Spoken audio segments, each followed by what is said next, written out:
तो हेलो दोस्तों, स्वागत है आप सभी का मेरी इस वीडियोस में। तो दोस्तों ये जो वीडियो है आपके लिए बहुत इंपॉर्टेंट होने वाली है, क्योंकि दोस्तों ये है हमारा पहले चैप्टर का तीसरा लेक्चर। और दोस्तों इस लेक्चर में जो बात करने वाले हैं, हम इंपॉर्टेंट टॉपिक की बात करने वाले हैं। क्योंकि दोस्तों इंपॉर्टेंट क्यों कह रहा हूं मैं, क्योंकि दोस्तों इस टॉपिक से रिलेटेड आपको न्यूमेरिकल्स भी देखने को मिलते हैं। दोस्तों आप निश्चित रहिएगा, मैं जो आने वाली वीडियोस में जो है हर एक लेक्चर का हर एक न्यूमेरिकल कराऊंगा आपको। आप बेफिक्र रहिएगा। बस प्लीज आपसे बस एक ही रिक्वेस्ट है कि प्लीज अगर वीडियो अच्छी लग रही हो तो प्लीज वीडियो को लाइक जरूर से कर देना। और दोस्तों अगर चैनल पर नए हो तो प्लीज चैनल को सब्सक्राइब कर देना। और दोस्तों सब्सक्राइब करके ऑल पे सेट कर दीजिएगा, ताकि आने वाली वीडियोस की नोटिफिकेशन है वो सबसे पहले आपके पास आ सके। क्योंकि दोस्तों हम आपके लिए ऐसे मजेदार कंटेंट लाते रहते हैं। कि चलिए दोस्तों हम करते हैं वीडियो को स्टार्ट। ये दोस्तों हमारी वीडियो जो है ज्यादा बड़ी नहीं होगी, इसमें हम ओनली दो या तीन टॉपिक्स के बारे में बात करेंगे। तो चलिए हम करते हैं वीडियो को स्टार्ट। दोस्तों आवेश का क्वांटिफिकेशन किसे कहते हैं, पहला टॉपिक हमारा यही है।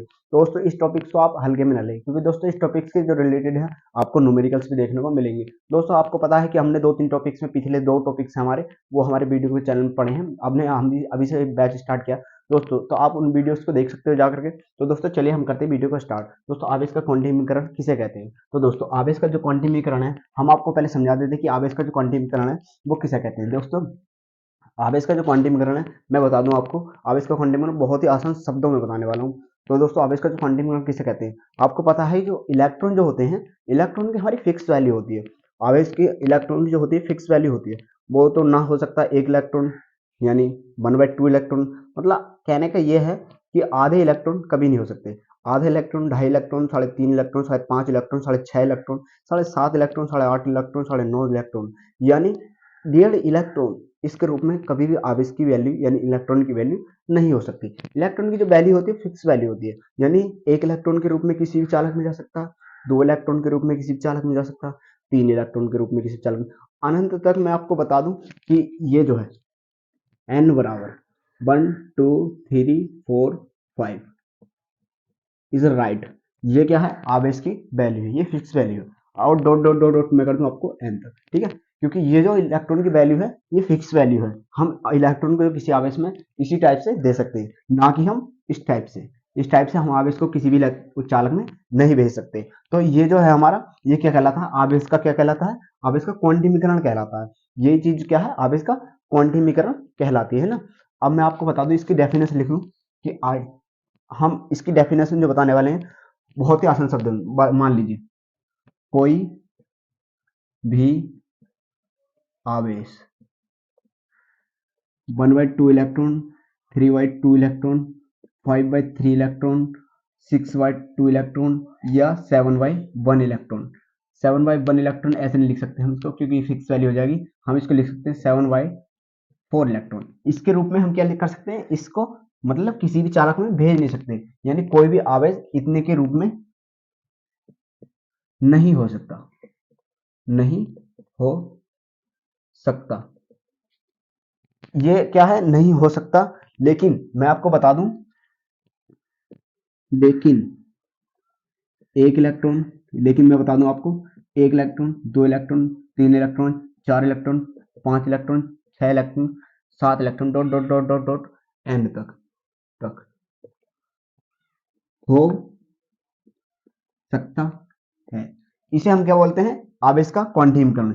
इसे क्या बोलते हैं, इसे आवेश का क्वांटिमीकरण, इसे क्या बोलते हैं, आवेश का क्वांटिमीकरण कहते हैं।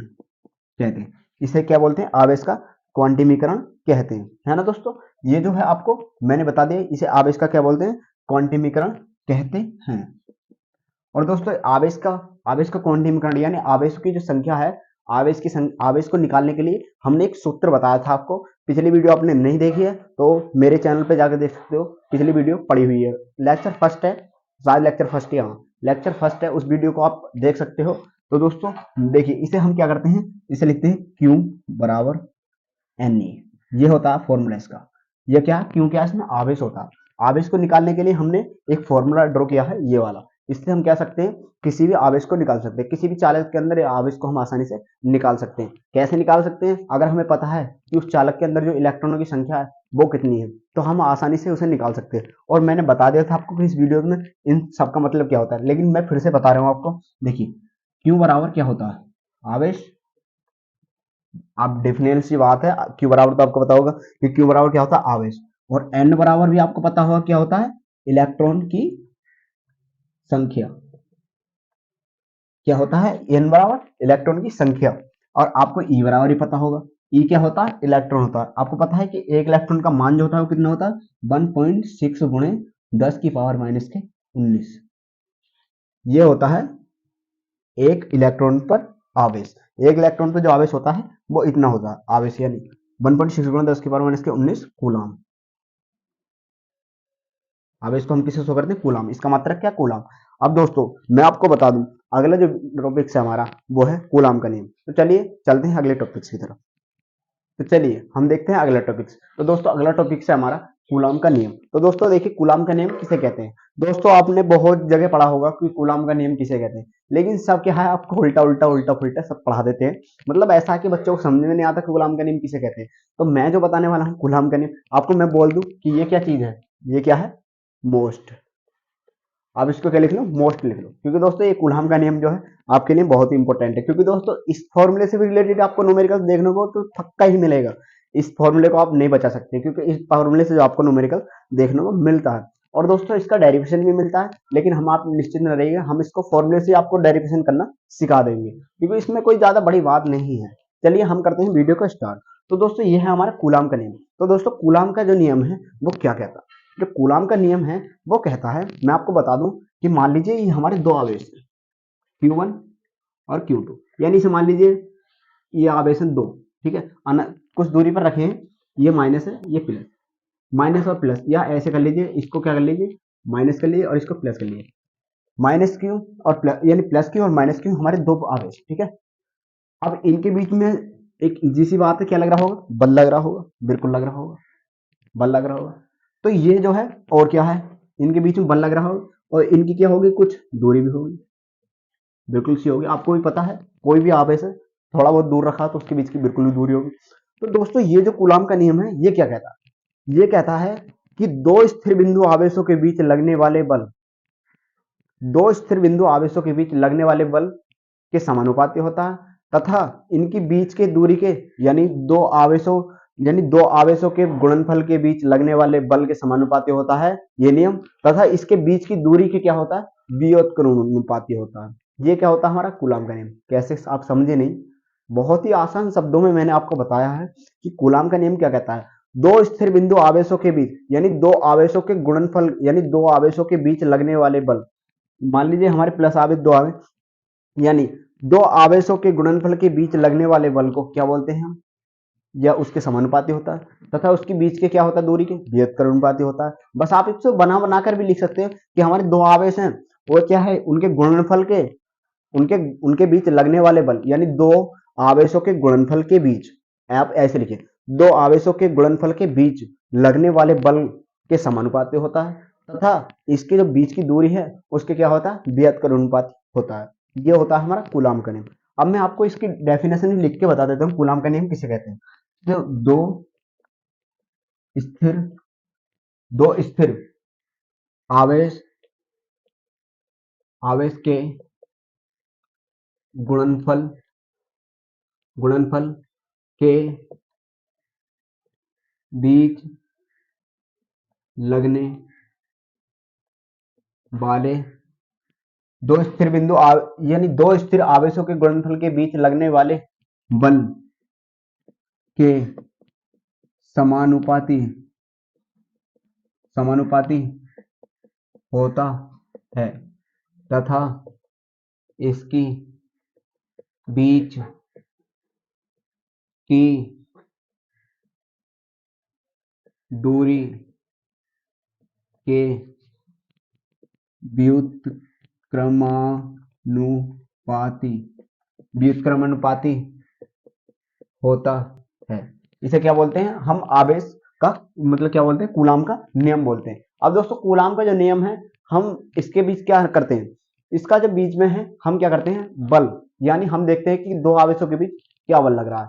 तो इस आवेश, इससे हमें कूलाम के नियम से और कुछ नहीं चाहिए, हमें बस ये चाहिए कि हम इनके बीच का बल कैसे निकाल सकते हैं, यानी फोर्स कैसे निकाल सकते हैं।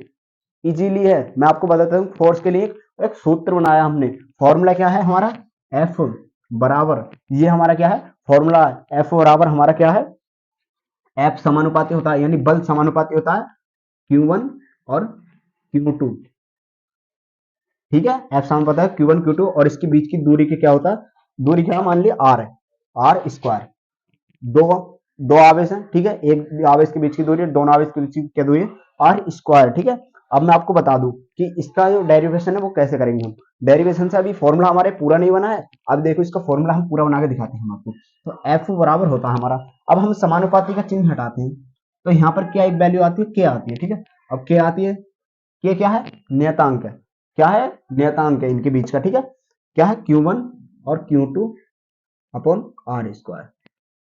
और के क्या है इसमें, नियतांक है। दोस्तों आप समझ रहे होंगे के क्या है, नियतांक है। अब दोस्तों हम के की वैल्यू, अब हम के नियतांक हटाएंगे तो इसकी जगह पे एक चीज आ जाएगी, क्या आ जाएगा, के का मान होता है 1/4 पाई 4, सॉरी क्या लिख दिया, 1/4 पाई एप्सिलॉन नॉट Q1 और Q2 अपॉन आर स्क्वायर। ये क्या है, इसकी वैल्यू है ना। तो ये क्या है, एफ बराबर ये बराबर चिन्ह, एफ बराबर 1/4 पाई एप्सिलॉन नॉट Q1 और Q2 अपॉन आर स्क्वायर। ये क्या है, हमारा फॉर्मूला है, ये हमारा बल का फॉर्मूला है। अब दोस्तों मैं बता दूं इसमें कि इसका सब चीज का मान क्या होता है। तो दोस्तों आपको पता होगा कि इसमें ये चीज है एप्सिलॉन नॉट, इसका मान क्या होता है, मैं आपको बता दूं, इसका मान जो होता है 8.85 इंटू 10⁻⁻12, ये होता है हमारा एप्सिलॉन नॉट का मान। इसे हम ऐसे लिख सकते हैं, ये होता है एप्सिलॉन नॉट का मान। अब मैं बता दूं इसका पूरे का जो मान होता है, पूरे का मान क्या होता है, इसका पूरे का मान होता है 1/4 पाई एप्सिलॉन नॉट बराबर होता है 9 इंटू 10⁻⁻9। ये होता है हमारा इसका मान 9 इंटू 10⁻⁻9, यानी 9.10 गुणा 10 की पावर 9 गुणा 10 की पावर माइनस के 9, 9 गुणा 10 की पावर माइनस के 9, यही होता है ना, ये होता है इसका मान। दोस्तों ये हमने इसका कूलाम का नियम का जो है पूरा खोल के पर्दा रख दिया है, ये होता है इसका मान 9.10⁻⁻9। अब दोस्तों एप्सिलॉन का मान होता है 8.85 गुणा 10 की पावर माइनस के 12, 9.99 इंटू 10 की पावर माइनस के 9, ये होता है हमारा पूरा इसका मान। अगर आप पूरे का मान मतलब ऐसा है कि इसका मान ना रख के ना आप इसका पूरे का मान रख सकते हैं, ये वाला मान चल जाएगा। दोस्तों आप इससे क्या निकाल सकते हैं, बल निकाल सकते हैं। तो दोस्तों आई होप ये वीडियो आपको अच्छी लगी होगी। तो दोस्तों अगर वीडियो अच्छी लगी हो तो प्लीज वीडियो को लाइक कर दीजिएगा, और दोस्तों अगर चैनल पर नए हो तो प्लीज चैनल को सब्सक्राइब कर दीजिएगा, और दोस्तों अपने दोस्तों में शेयर कर दीजिएगा। मेरे प्यारे रसगुल्लों, मैं आपसे बस यही मांगता हूँ, और मैं आपको गुरु दक्षिणा में कुछ नहीं मांगता हूँ। मैं आपको कुछ सिखा रहा हूँ, कुछ पढ़ा रहा हूँ, मुझे आपसे और कुछ नहीं चाहिए। बस आप पढ़ते रहिएगा, मैं पढ़ाता रहूंगा, और बस आपसे एक ही दक्षिणा चाहिए कि प्लीज चैनल को सब्सक्राइब कर दीजिएगा, और दोस्तों वीडियो अच्छी लग रही है तो अपने दोस्तों में शेयर कर दीजिएगा, ताकि दोस्तों वो भी इस चीज का फायदा उठा सके। दोस्तों मैं आपके और की तरह पढ़ाने वाला नहीं हूँ, जैसे कि वो क्या पढ़ाते हैं उस पर डिजिटल बोर्ड पे पढ़ाते हैं ना, मैंने देखा उस पर डिजिटल बोर्ड पे पढ़ाते हैं ये हमारा और ऐसे बता देते हैं ये है ये चीज है, कुछ समझाते नहीं। हम दो दोस्तों एक एक चीज को बारीकी से पढ़ा रहे हैं, आपको लिख के दिखाया दोस्तों कि क्या चीज क्या होती है। बट दोस्तों हमारा पढ़ाने का अंदाजा थोड़ा सही लग रहा हो तो प्लीज वीडियो को लाइक कर दीजिएगा, दोस्तों नहीं लग रहा हो तो कोई बात नहीं है, हम आपसे कोई जबरदस्ती नहीं करेंगे। तो थैंक यू, आज की वीडियो को हम करते हैं यहीं पे समाप्त। अगली वीडियोस में हम पढ़ने वाले हैं बहुत ही इंपॉर्टेंट टॉपिक्स के बारे में बात करेंगे। दोस्तों आपसे उस वीडियो को जरूर देखना, क्योंकि दोस्तों इस वीडियो को भी आप जरूर देख लेना, क्योंकि दोस्तों इस वीडियो में हमने दो टॉपिक्स की बात करी है, और दोनों टॉपिक्स क्या बहुत ही मोस्ट टॉपिक्स, दोनों से आपको न्यूमेरिकल देखने को मिलेंगे, आप फॉर्मूले से समझ होगी कि बल का फॉर्मूला है, बल निकालने का फॉर्मूला बता दिया गुरु जी ने। ठीक है, तो चलिए दोस्तों आज की वीडियो को हम यहीं पे समाप्त करते हैं। तो दोस्तों वीडियो अच्छी लगी तो प्लीज वीडियो को लाइक करना, दोस्तों चैनल पर नए हो तो प्लीज चैनल को सब्सक्राइब कर दें। चलिए दोस्तों करते हैं वीडियो को समाप्त। थैंक यू, मिलते हैं अगले वीडियो में, जब तक के लिए बने रहिएगा। Thank you.